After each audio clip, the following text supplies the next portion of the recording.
नमस्कार देवियों और सज्जनों, व्यालोकवाणी में आप सभी का स्वागत है। और आप सभी देख रहे हैं कि हमारे साथ आप सभी के सुपरिचित संदीप आर के सिंह मौजूद हैं। संदीप भाई, बहुत बहुत स्वागत है आपका। सर नमस्कार, सारे दर्शकों को भी नमस्कार। संदीप भाई, आप एंटरप्रेन्योर हैं। आप कामकाज में व्यस्त रहते हैं, कई जगहों पर जाना वाना रहता है, लेकिन एक मासूम सवाल एक तथाकथित बड़े पत्रकार ने पूछा है। आप लखनऊ से प्रयागराज तो जाते ही होंगे, मेरठ से भी प्रयागराज जाते होंगे कई बार। अभी लगभग जी 3-4 महीने पहले तक 10-11 घंटे की यात्रा थी। अब वहां सुना है कि योगी सरकार ने पूर्वांचल एक्सप्रेसवे बना दिया है। अब आप 5 घंटे में पहुंच जाएंगे। इससे ऐसा क्या परिवर्तन आ जाएगा आपके जीवन में? 5 घंटे में पहुंच के क्या कर लेंगे आप, जरा बताइए हम। रवीश पांडे ने सर। ये सवाल पूछा है। रवीश हाँ, पांडे ने ये सवाल पूछा है और बड़ी लग, शिद्दत से पूछा है। ये वही रही रवीश पांडे हैं जो कभी पूछते हैं कि भारत में अगर मोहम्मडन मेजोरिटी में आ जाएंगे तो क्या होगा। अभी रवीश पांडे नहीं नहीं वो हिंदू लड़कियों के बीच पहुंच के वो कहते हैं, एक सेकंड बस मैं थोड़ी भूमिका दे दूं। 1 मिनट 33 सेकंड हुए हैं, 2 मिनट तक बोलूंगा। जी सर। कभी वो कहते हैं हिंदू लड़कियों को कि आजकल के हिंदू लड़के तो बहुत उग्र हो गए हैं, बहुत सांप्रदायिक हो गए हैं, उनसे शादी मत करो। अभी उनका लेटेस्ट ताजा बयान आया है कि आप 5 घंटे में प्रयागराज पहुंच के करेंगे क्या। आप ही से पूछता हूं, क्या कर लेंगे ऐसा? सर देखिए, लखनऊ से प्रयागराज तो वैसे भी जो दूरी है वो 4 सवा 4 घंटे की है, पर मुख्य समस्या थी लखनऊ से मेरठ। आपको मैं बताऊं, 10 साल पहले तक, आज 2026 है, 2016 तक या इवन 2012 तक जो लखनऊ से दिल्ली जाने का रास्ता हुआ करता था, लखनऊ से आप उत्तर दिशा में बढ़ेंगे तो सीतापुर आएगा 2 घंटे बाद, सीतापुर से फिर आप 2 घंटे बाद शाहजहांपुर आएगा, उसके 2 घंटे बाद बरेली आएगा, बरेली से फिर आप रामपुर आएगा, रामपुर से मुरादाबाद आएगा, हापुड़ आएगा, फिर उसके बाद आप किसी तरीके से गाजियाबाद पहुंचते थे, और फिर उसके बाद गाजियाबाद से दिल्ली पहुंचते थे। 12 घंटे का रास्ता था ये, लखनऊ से दिल्ली का एक रास्ता। ठीक है। और ऑफ कोर्स उसमें मेरठ आप 9-10 घंटा जोड़ लीजिए। फिर आपका या तो दूसरा रास्ता था कि लखनऊ से कानपुर जाइए, कानपुर से फिर आप जो है इटावा, शिकोहाबाद, फिरोजाबाद होते हुए आगरा पहुंचते थे, आगरा से फिर आप मथुरा जाते थे, मथुरा से फिर आप पलवल, फरीदाबाद होते हुए दिल्ली में अंदर घुसते थे। और ये मात्र 14 साल पहले की कहानी है। भला मायावती जी का कि उन्होंने एक्सप्रेसवेज की नींव रखी। पहले उन्होंने डीएनडी बनवाया नोएडा से दिल्ली, नोएडा दिल्ली डायरेक्ट, दिल्ली नोएडा डायरेक्ट। उसके बाद फिर उन्होंने नोएडा से ग्रेटर नोएडा बनवाया, फिर ग्रेटर नोएडा से आगरा की उन्होंने पहली एक्सप्रेसवे की नींव रखी। जेपी वालों ने बनवाया, जो भी उनकी शर्तें रही हों। उसके बाद तत्काल प्रभाव से 2012 में अखिलेश यादव जी आ गए, और जैसे ही अखिलेश यादव आ गए उन्होंने वो एक्सप्रेसवे को मना कर दिया, ये मतलब कुछ दिन के लिए टालम टोली की कि ये नहीं खुलेगा। खैर, फिर अखिलेश को भी समझ में आया कि अब जो है ये एक्सप्रेसवे का जमाना आ गया है, उसको रोक नहीं सकते हैं, तो उन्होंने एक लखनऊ से आगरा के लिए एक्सप्रेसवे बनवाया जो सैफई होकर जाता है, सैफई मैनपुरी। मतलब वो सर, उसको आप लखनऊ आगरा या एक्सप्रेसवे ना कहें, उसको आप सैफई या लखनऊ एक्सप्रेसवे कहें तो बेहतर है। कमिंग बैक टू, अब जो गंगा एक्सप्रेसवे बना है हमारा, वो मेरठ से लेकर प्रयागराज तक बना है। ठीक है। आपको पता है सर कि उत्तर प्रदेश के 72 जिलों का जो हाई कोर्ट में यदि केस होगा तो वो कहाँ पर होता है? पूरे उत्तर प्रदेश में हाई कोर्ट की 2 बेंचेस हैं, एक लखनऊ में बड़ी मुश्किल से बनी, और एक इलाहाबाद प्रयागराज में है, जिसको इलाहाबाद हाई कोर्ट कहा जाता है। मात्र 8 जिलों के केसेस लखनऊ मंडल के लखनऊ बेंच में जाते हैं, अदरवाइज 72 जिलों के केसेस सीधे इलाहाबाद हाई कोर्ट में जाते हैं। जिसमें कौन कौन से जगह शामिल है? नोएडा, गाजियाबाद, सहारनपुर, मेरठ। एक ट्रेन ही चलती है नौचंदी एक्सप्रेस मेरठ से प्रयागराज की भैया, हाई, और उसमें खाली यही लोग जाते हैं बेचारे जो कोर्ट वगैरह एक्सेस, जिनको कोर्ट से काम होता है, वो ज्यादातर उस तरीके से जाते हैं, पूर्वांचल में उनका यही काम होता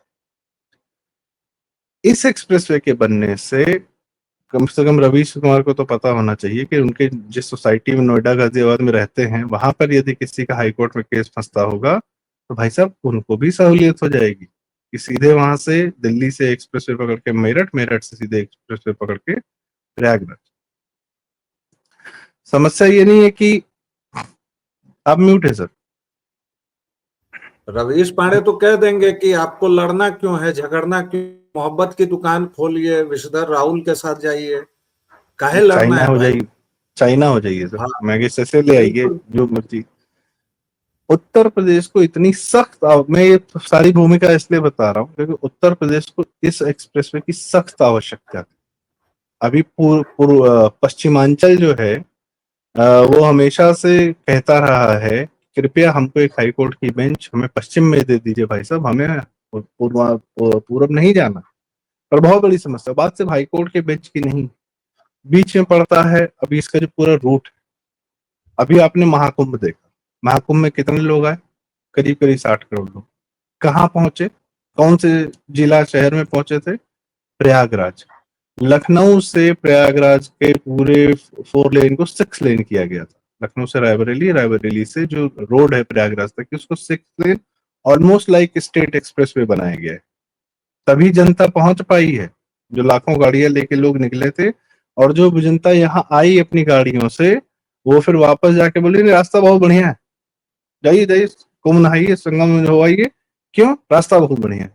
आप कहीं भी भारत में एक क्या कहते हैं, एक एक टर्म चलता है जो लोग पूछते हैं और लोग बताते हैं, सड़क कैसी, सड़क बहुत बढ़िया है, नहीं सड़क बहुत, अच्छा संदीप भाई, दूसरा जी, संदीप भाई, जी सर, आपने तो गंभीरता से बता दिया। मैंने तो जी, दर्शकों के लिए इस हिसाब से शुरू किया था कि वो इन महामूर्खों की, लुच्चों की बातें सुने और उस पर हंसें, उनका सुबह सुबह मनोरंजन हो। एक और जी, लुच्चा है धवल केसी अपूर्वानंद। उसका हम्म, आर्टिकल हम्म, मेरे सामने खुला हुआ है। उसने द वायर हम्म, में लिखा है, क्या भारत में अब निष्पक्ष चुनाव दूर की कौड़ी हो रहे हैं। ये पूरा का पूरा मतलब शीर्षक ही है। और बंगाल चुनाव के बहाने लिखा है, बंगाल चुनाव पर हम लोग बात करें। और हम्म, इसके पहले 2 लाइन मैं पढ़ना चाह रहा हूं। बंगाल हम्म, विधानसभा चुनाव में चुनाव आयोग ने अपने सारे संसाधन भाजपा के लिए इस्तेमाल किए। हम्म, सर्वोच्च न्यायालय ने भी चुनाव आयोग को पूरी छूट देकर परोक्ष रूप से भाजपा का साथ दिया। यह मॉडल अगर जनता ने स्वीकार कर लिया तो भारत में चुनाव स्टालिन के रूस में होने वाले चुनाव की तरह हो जाएंगे, जिनका नतीजा सबको वोट देने के पहले ही पता होगा। अब हम्म। जरा इस लुच्चे धवल केसी पर क्या सुप्रीम कोर्ट स्वतः संज्ञान लेगा, क्योंकि इसने मानहानि की है सुप्रीम कोर्ट की। इसने सीधे सीधे लिखा है कि सुप्रीम कोर्ट ने भी चुनाव आयोग को पूरी छूट देकर परोक्ष रूप से भाजपा का साथ दिया। ये चुनाव आयोग जो एक महत्वपूर्ण संस्थान है हमारे देश का, उस पर उंगली उठा रहा है। सुप्रीम कोर्ट सबसे बड़ा संस्थान है, उस पर उंगली उठा रहा है। और क्यों उठा रहा है, क्योंकि इन दोनों संस्थानों ने वहां पर फ्री एंड फेयर इलेक्शंस सुनिश्चित करवाए, क्योंकि इन्होंने डरे हुए बंगालियों का वोट सुनिश्चित करवाया, क्योंकि इन्होंने जहांगीर और उसके मोहम्मदन गुंडों का नहीं चलने दिया, क्योंकि इसने टीएमसी के गुंडों को रोका, क्योंकि अवैध घुसपैठियों का वोट काटा गया। अब बंगाल चुनाव पर इतनी चर्चा हुई, लेकिन इस लुच्चे पाखंडी शठ अपूर्वानंद को एक आर्टिकल लिखने को मिला, और ये ड्यू में पढ़ाता है संदीप भाई। यस, ये लाखों बच्चों को पढ़ाता है। ये क्या प्रोफेसर पढ़ाता, और जहर भरता होगा। ये कैसे, मतलब ये तो अद्भुत है। कमाल का देश बना रहे हैं हम लोग जी। सर इन लोग देखिए, लोग अक्सर कह सकते हैं कि बुद्धिजीवी जो होते हैं वो अक्सर जो है मुस्लिम वोट बैंक के समर्थन में या इस प्रकार की बातें कैसे कह सकते हैं। भाई किसी भी आम आदमी को समझ में आता है कि बंगाल में क्या हो रहा था, पर ये धारा के इतने विपरीत कैसे बह सकते हैं। ये जो सो कॉल्ड बुद्धिजीवी होते हैं, professor, media intellectuals, this that, इनका सीधा संबंध होता है मुसलमान वोट बैंक से। बीच में एक करप्ट नेता होता है। मुसलमान वोट बैंक समर्थन करता है भारत में करप्ट, भ्रष्टाचारी, अय्याश नेताओं को, जो इन बुद्धिजीवियों को सत्ता से एक्सेस देते हैं। और मुसलमान वोट बैंक के माध्यम से करप्ट नेता तब सत्ता में आता है जब थोड़ा सा हिंदू वोट भी मिलता है, वो हिंदू छिटक ना जाए, वो हिंदू और जुड़े। तो सेकुलरिज्म के नाम पे या ये कहना कि नहीं नहीं हर आतंकवाद को कोई धर्म नहीं होता, और बड़े बड़ी आतंकवादी घटनाओं पर या इस्लामिक टेरर या जो बंगाल में हिंदुओं की हत्या हुई उस पर शांत हो जाना, चुप हो जाना, ताकि हिंदुओं को पता न चले कि मुसलमान इस प्रकार की हरकतें करते हैं।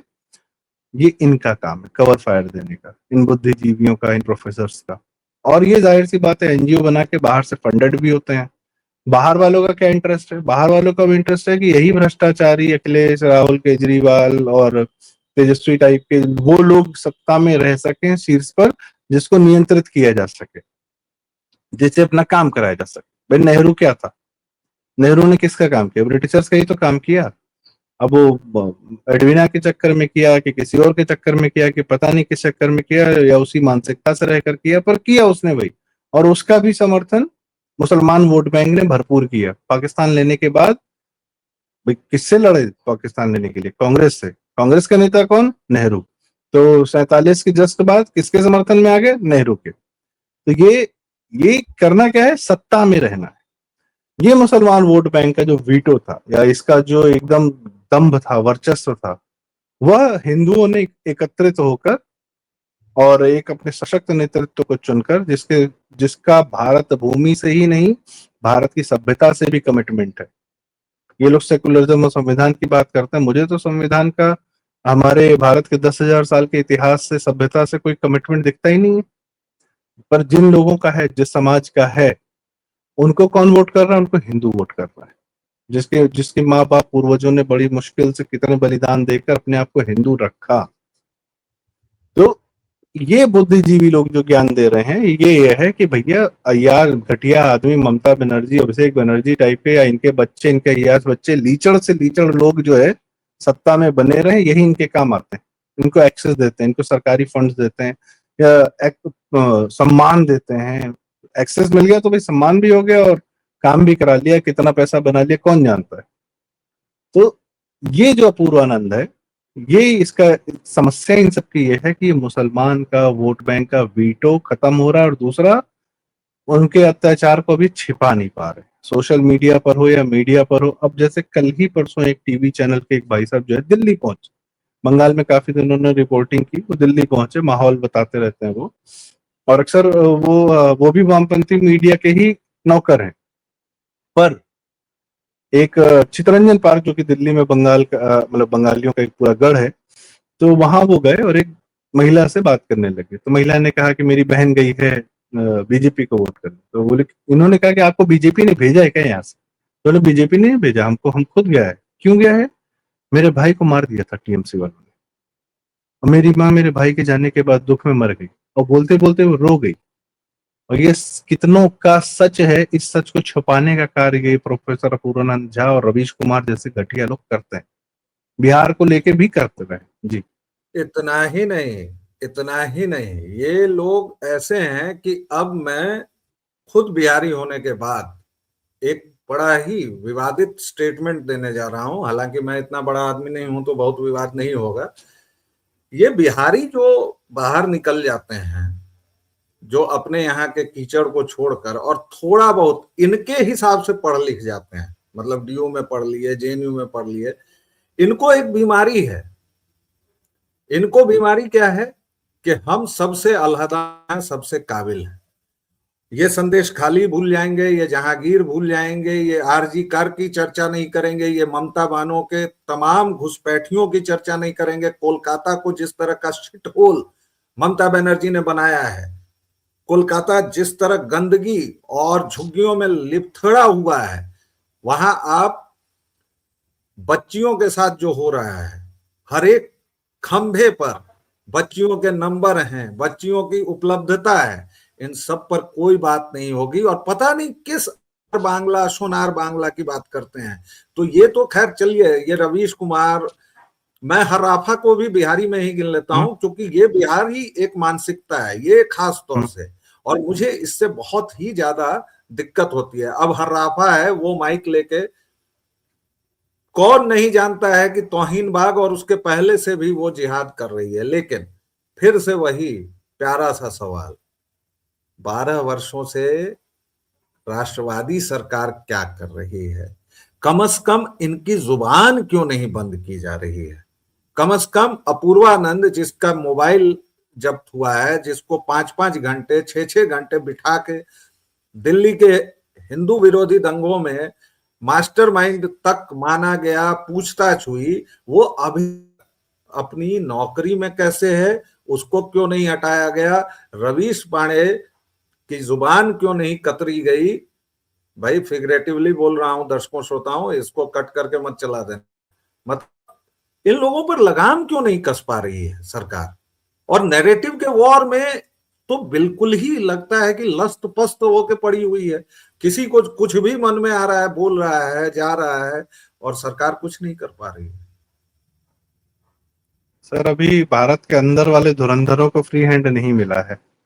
अभी केस हिस्ट्री बनाई जा रही है, अभी जो है डायरी में लिखा जा रहा है नाम एक एक करके, धीरे धीरे काटा जाएगा। ठीक है, क्यों नहीं कर पा रही है?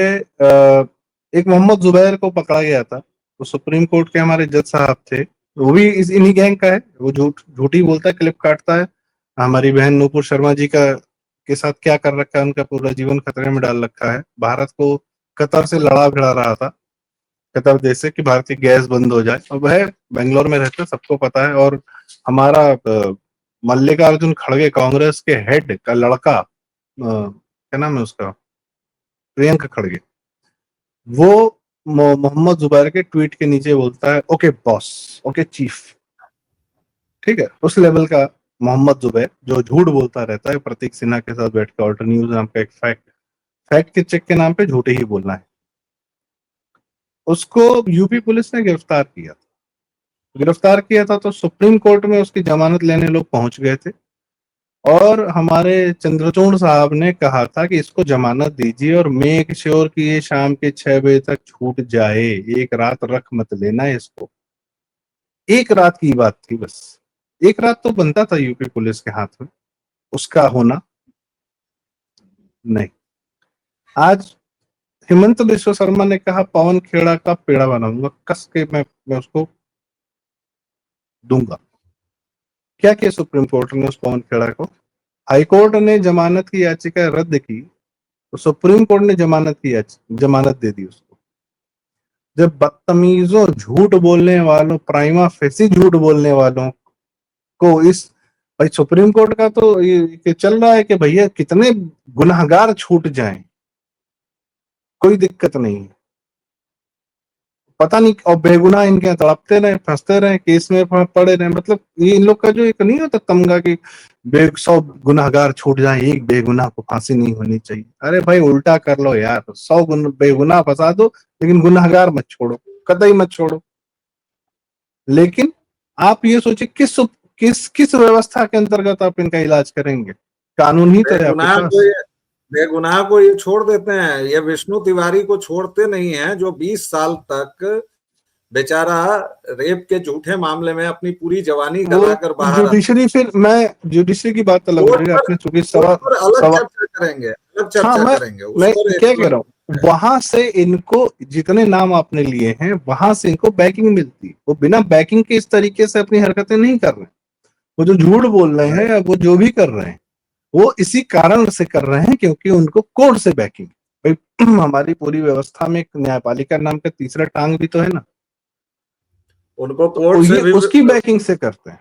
उनको कोर्ट से भी ठीक है, बैकिंग मिल रही है, उनको आरजेडी से अरे बैकिंग मिल सर एक रही है, उनको क्षुद्र समाजवादी एक पार्टी से मिल क्षुद्र रही है। अरे सर आपने इतने बड़े बड़े नाम लिए, मैं नेहा सिंह राठौर नाम का, उत्तर प्रदेश की रहने वाली, घटिया बातें, घटिया बोल, घटिया गाने, क्या झूठ, क्या परोसना।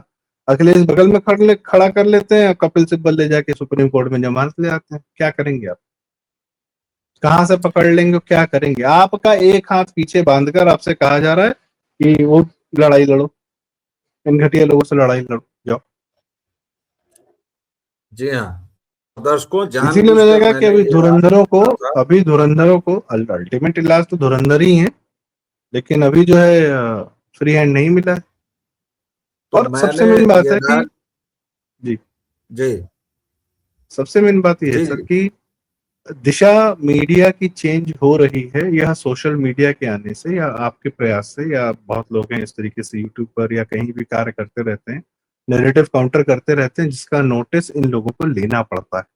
इनके क्लिप्स घूमने लगते हैं, रवीश कुमार का ही जो है क्लिप घूमने लगता है कि बेटा 2012 में तुम क्या बोल रहे थे, अभी क्या बोल रहे हो। उसका यही जो क्लिप था कि प्रयागराज 5 घंटा पहले पहुंचे, क्या करेंगे। तो जनता जवाब दे रही है कि हम क्या करेंगे भाई, हम तुम्हारे साथ क्या करेंगे। अजीत अंजुम अभी जो है आग बुझा रहे थे अपनी बिल्डिंग की, तो 1-2 सेकंड में बस वो कैमरा जीवी होने के प्रयास किया आग बुझाने के प्रक्रिया में, तो जनता ने उसको वहां भी लगेज लिया कि भाई रील बाद में काट लेते, पहले आग बुझा लेते, आग बुझाते समय भी रील ही काट रहे थे तुम। और ये जितने नाम आपने बताए थे, मैं तो एक विशेषता देखता हूँ कि लालू की ये लोग गुणगान करते हैं सर, सामाजिक न्याय का मसीहा था, सोशियोलॉजी लिखते हैं।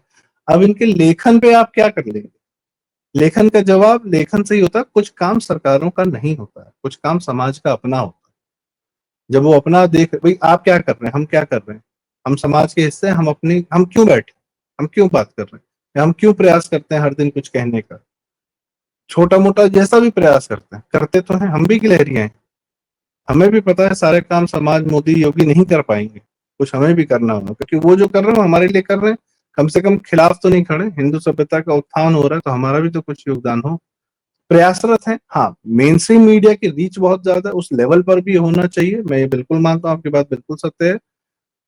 पर अभी दिल्ली का मीडिया जो है वो इन्हीं चेहरों से भरा पड़ा है जो सेकुलर तंत्र के समय अब जो बताइए, राहुल कंवल जो है एनडीटीवी में बैठा है, राष्ट्रवादी पत्रकारिता कर रहा है, योगी जी के आने के बाद गोरखपुर पहुंचकर गोरखनाथ मंदिर के सामने खड़ा होकर कह रहा है कि यहाँ तो लाइन लगे, यहाँ तो दलितों को निकाल दिया जाता, दर्शन नहीं करने दिया जाता है। हम के भाई ना तुमको गोरखपुर पता है, कोई एक दिन के लिए आए हो, तुम चले जाया, तुम दिल्ली में ही रहो, वहीं पे अपना धुएं में सांस लो, यहाँ ये सब मत करो। गोरखनाथ मंदिर का न इतिहास पता है, न दैनिक कर्म पता है, न कुछ पता है कि कौन कौन आता है वहां पर, कैसे आता है, और कितना खुला दरबार है भाई वो तो जनता के लिए खुला रहता, जनता के लिए। सांसद रहते हैं योगी जी तो पता नहीं दिन में 300-400 आदमी को तो डेली सुनते रहते हैं, और उसी मंदिर प्रांगण में ही है, तो सबके उस लिए खुला है महाराज। बेहुदा क्या उस बोल, बेहुदा हाँ। मक्कार को ये भी नहीं पता है कि दरअसल नाथ पंथ में तो जो ये लोग एंटी मुस्लिम बताते रहते हैं वो मुसलमान भी शामिल हैं, और यहाँ तक कि गोरखनाथ मंदिर में उनकी दुकानें भी हैं।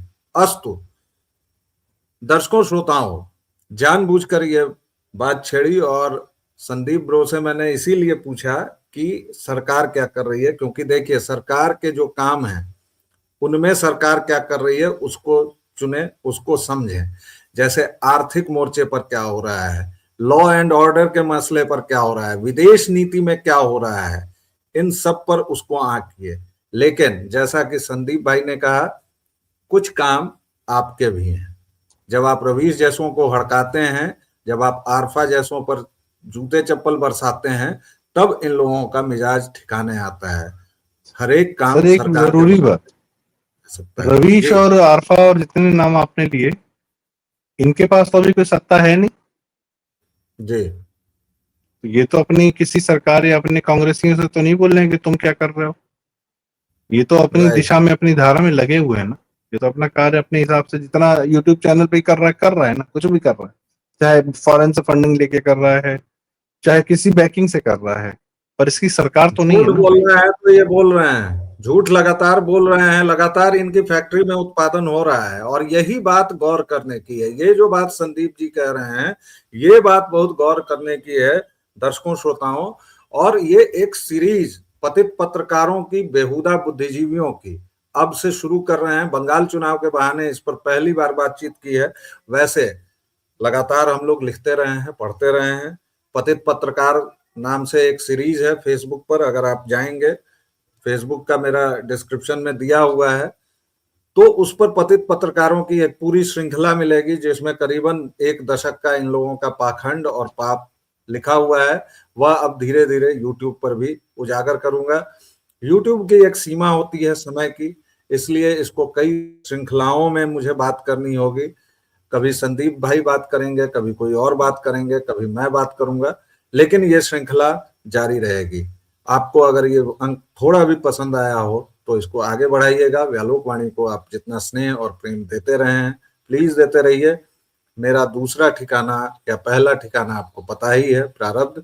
तो इन दोनों पर अपना स्नेह और प्रेम बनाए रखें। संदीप भाई, आपका बहुत बहुत धन्यवाद। आपने अपने व्यस्त कार्यक्रम में से हमारे लिए समय निकाला।